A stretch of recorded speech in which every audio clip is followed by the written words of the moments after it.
Welcome to another exciting episode of Musa and Show. Here is what we have today. Ngaphambi nje ukuthi ngene kwivideo namuhla ngibone nabo abantu ngathi umasipala akawulandanga udoti lo bavele ba decide ukulayisha emotweni bayowuthela emasangweni asema-ofisini kamasipala. Sihle kabi lesenzo ngiyasincoma ngoba labantu laba baholile bona bahleli abawenza umsebenzi. Ngiyayithanda i-protest enje ngoba ayibulali lutho kunalokho ngoba abazilandi izibi ngcono bazilethe kubo bahlale nazo. Hayi ngiyayincoma lento enziwe labantu. Kwivideo namuhla sizokhuluma udaba lika Floyd. Akekho umuntu engingafisa ukuba nguye njengo Floyd. Angifisi ukuba uFloyd. uFloyd unezitha ze-EFF, unezitha ku-MK. Ayikho nje into akwazi ukuyenza ngokukhululeka. Iphutha elincane angasalenze ngoba abe-EFF bathandazela ukuthi uFloyd awe. Abekho abantu abathandazela ukubona uFloyd efeyila njengabantu be-EFF. Yabona nalabo abakhona kumkhonto wesizwe party benza kancane. Ngiyakhumbula uhambo lwakhe eyele eMalawi. Abantu ababekhuluma ngalolo hambo lelo kwaba amalungu e-EFF. Akhuluma impela ambeka uFloyd ngendlela angakhona. Abanye baze babhala bambiza ngoFloyd VBS yonke lento le. Kodwa ngiyazibuza ukuthi kazi uFloyd yini ayenza. Kule video ke uzokhuluma ngohambo lwakhe laseMalawi nanokuthi wayehambe kanjani wayiyokwenzani. Okwesibili ebese sibheka le nkulumo eshuwo ethi iMK party ifuna ukubulala iEFF. Noma ke ngisadidekile mina ukuthi kungani iMK party ikhetha ukubulala iEFF kodwa iyeke iATM. Ngoba phela ivumile ukubambisana neATM kodwa manje kunenkulumo ethi inhloso yayo ukubulala iEFF kodwa iyekile iATM. Angi-understand le nkulumo ukuthi ivela kanjani. Uzoyiphendula kuFloyd. Sizocaphuna le video le ingakho ngiqale nje ngathi uyena umuntu engingafisa ukuba nguye. Umuntu onezitha ze-EFF. Angazi noma labantu babevele bengamzwisisi kahle esekhona ku-EFF babevele bengamthandi noma bengamfuni ku-EFF ukuthi nje babeshoda ngenkundla yokuthi bakwazi ukuzwakalisa ukungamfuni kwabo. Ukusuka kwakhe esuka ku-EFF ejoin MK party kwase kubanika ithuba nendawo yokuthi bekwazi ukusho noma yini abafuna ukisho ngayo. Angeke ngazi ingakho ngithi nje kubantu bonke abakhona umuntu engingafisa ukuba nguye uFloyd. Sizomcaphuna kuFloyd sizikuthi uthini. Informed you to go and see someone who's wanted who's a fugitive? So, in March the 21st, we visited Namibia with President Zuma. So when we were in Namibia, in the table that we were sitting in after the official inauguration, we were sitting with former President Joyce Banda of Malawi. Yeah. And we're also sitting with the incumbent Deputy President Michael Usi of Malawi as well. And then we had, because we were in a table, small talk, exchange contacts. And President Zuma said that we must make follow-up on the discussions that were being raised there. So I went to Malawi to see former President Joyce Banda, and I spent a lot of time with her. And then I went to see incumbent Deputy President Michael Usu. We had very meaningful discussions. And both are a proper leadership which can change the politics of Malawi if they were to be given whatever responsibility they can be given in the future. But also here in South Africa, we had been in discussions with one of my former colleagues in the Pan-African Parliament called Enoch Chihana, who is one of the presidential candidates there. So we want to have a political discussion whose outcomes we will communicate once we're mandated to communicate in terms of what were the discussions. Wena uFloyd uyachaza ke manje ukuthi uhambo lwakho le eMalawi liqale ngoba ngesikhathi beNamibia yakhumbula kwakuyogcotshwa upresident wakhona. La uJacob Zuma ajatshulelwa khona ngabantu uthi ba exchange amanamba nopresident former president waseMalawi. Njengoba ehambile ngama Easter eyeMalawi waye ethunywe uJacob Zuma. Ngiyakhumbula ukuthi emveni kwazo zonke le inkulumo umuntu owenza ivideo uSisu Zizipho uyena umuntu owenza ivideo wakuveza ukuthi uJacob Zuma umdefendile uFloyd ngoba umkhonto wesizwe party wakhipha iletter eyayithi uFloyd uzihambele nje on his personal capacity akahambelanga i-political party kodwa ngeshwa yena no-President Zuma zange babatshele labo ukuthi uFloyd uzoya eMalawi ayobonana nobani kanjani. So uJacob Zuma waye aware ukuthi uFloyd akekho useMalawi uyobonana nobani. Mayisedlule esontweni ngifuna ukuthi eze kule kodwa iphathi ebalekile oqala yile ethi uJacob Zuma uyena wayemthumile uyena wayazi futhi njengoba esho ukuthi kunengxoxo ababanazo noma okwamanje akavumelekile ukuthi akhulume ngazo. Yingakho ke labo bomkhonto sizobagcina mhlambe bebhala iletha ingoba babengenalwazi ukuthi kwenzakalani. Sengiyakhumbula ukuthi umuntu owenza ivideo wasitshela ukuthi uJacob Zuma udefend uFloyd mayelana nalo hambo lwakhe uZizipho wayeqinisile. Ngiyazi ukuthi abantu bavele bam-attack uZizipho bamthatha njengomuntu ongayifuni i-MK. Ngiyakwazi lokho kodwa kulokhu wayikhuluma iqiniso asiqhubeke naye. And after that I went to see Prophet Shepard Bushiri and to have broad discussions. I know him, like we used to have interactions when he was here in South Africa. And then he said that I'm going to a church service later on. Let's go.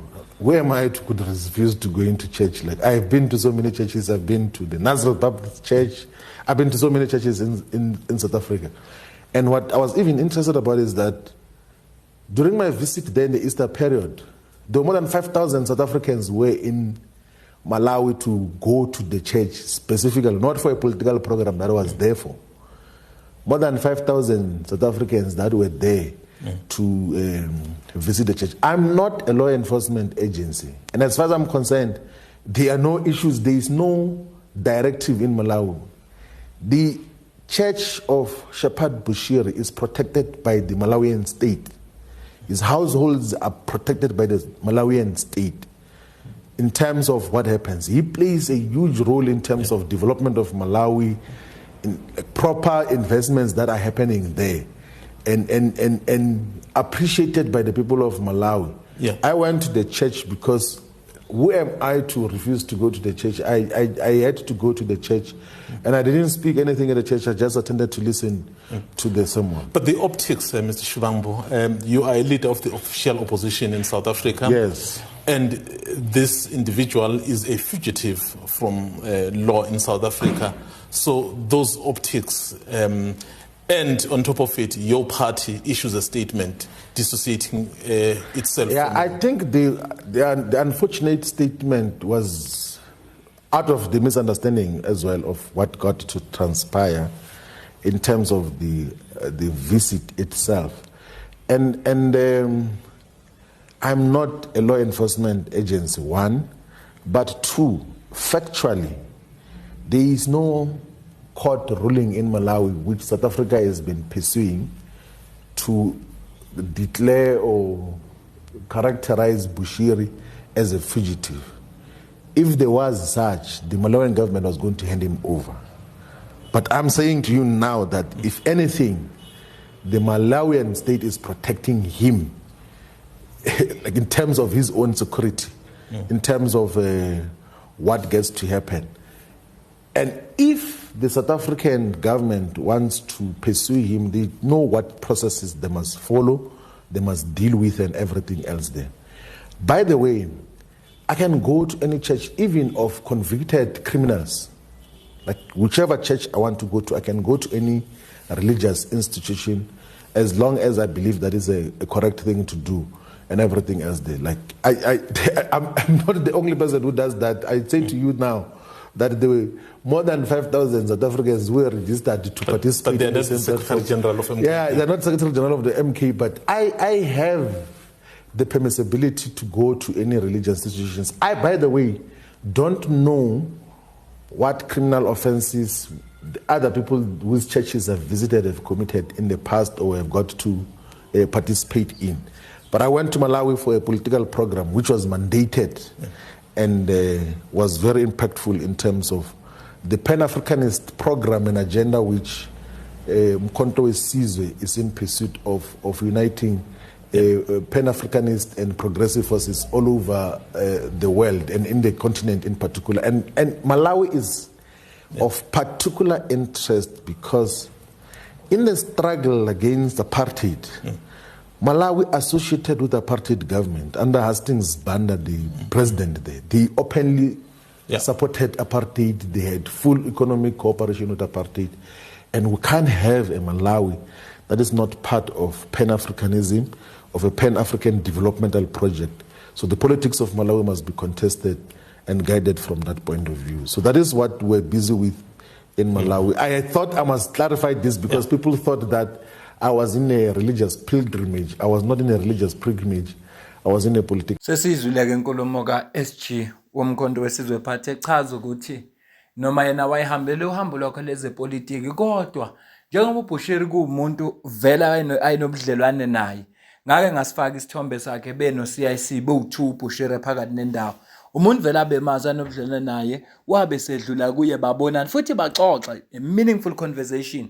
Wayesethi uBushiri cha abadlule enkonzweni uthi yena ubani-ke nonganqabi kuye enkonzweni futhi uyasho ukuthi uyile ey'nkonzweni ey'ningi uphendula nodaba leletho uthi cha bebengekho informed nokuthi ubehambeleni lapha abazi kodwa futhi uthi yena akasilo investment agent ugovernment wase-South Africa uyayazi into efuneka ayenze uma uBushiri emfuna ngempela bayayazi into efuneka bayenze then ugovernment waseMalawi uzokwazi ukumhanda over into eshiwo uFloyd le mayelana nohambo lwakhe uthi yena nje wahambelile amasonto amaningi so nalapho ubedlule nje ngoba kuthiwe ufuna ngenkonzweni akazange akhulume lutho wafika nje walalela isermon so iyona inkulumo le uFloyd ayibeka mayelana nohambo lwakhe olalemani uzuthi eMalawi uBushiri ngendlela uvikele ngisho umbuso wakhona ugovernment wakhona ngenxa ama-investment awenza ilizwe lakhe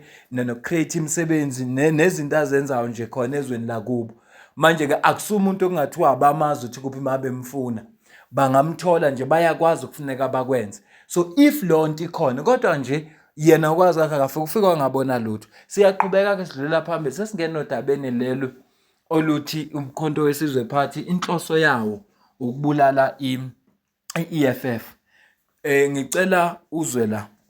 I'm the one who took the decision to join Umkhonto Wesizwe. I was not recruited.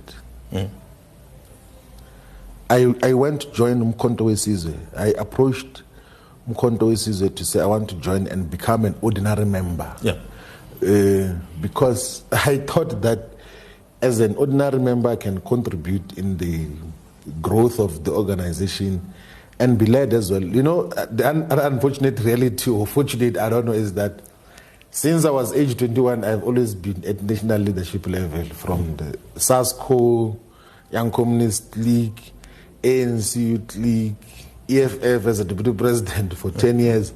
All of those things, I've always had national leadership responsibilities. I went to join Umkhonto Wesizwe myself. I was not forced or pushed or pulled by anyone. I was pulled by a principle which I still ascribe to now. So there is no one who is destroying the economic freedom fighters. If there was an intention to do so, we could have a program to recruit members of the EFF to join Umkhonto Wesizwe, which we can successfully do, by the way, including the national officials of the EFF. We can be able to recruit them because a lot of them, when we appraised them before we joined the MK, understood squarely and fairly well why it had to be done in that particular way, including provincial and regional leaders. It can be done, but we're not in a mission of trying to destroy the EFF. We're in a mission of having a political and ideological organizational decision and discussion as to how do we unite all the progressive forces. We're having, by the way, there's a model that we have had discussion with the African Transformation Movement under the leadership of course, President Zungula and the spiritual leader, Professor Caesar Nongong. And sound discussion. There is no threat of dissolution of the ATM.